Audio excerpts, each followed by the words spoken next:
اعوذ باللہ من الشیطان الرجیم، بسم اللہ الرحمن الرحیم، ربی یسر ولا تعسر وتمم بالخیر۔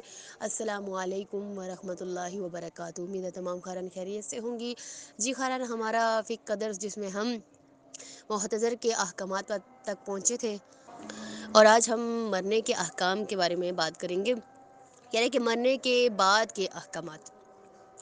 530 میں کہہ رہے ہیں مستحب ہے کہ مرنے کے بعد میت کی آنکھیں اور ہونٹ بند کر دیے جائیں، اس کی ٹھوری کو باندھ دیا جائے، نیز اس کے ہاتھ اور پاؤں سیدھے کر دیے جائیں اور اس کے اوپر کپڑا ڈال دیا جائے۔ اگر موت رات کو واقع ہو تو جہاں موت واقع ہوئی ہو وہاں چراغ جلائیں، روشنی کر دیں اور جنازے میں شرکت کے لیے مومنین کو اطلاع کریں اور میت کو دفن کرنے میں جلدی کریں۔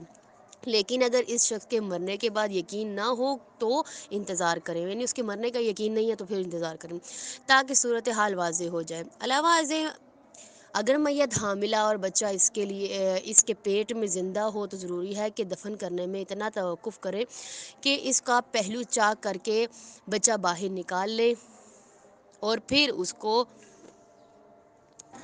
اس کے پہلو کو سیدھے، یعنی اس کا جو عورت کا پیٹ ہوگا اس کو سیدھے اور اس کو جو ہے دفن کر دے، اس کو غسل وغیرہ دینے کے بعد۔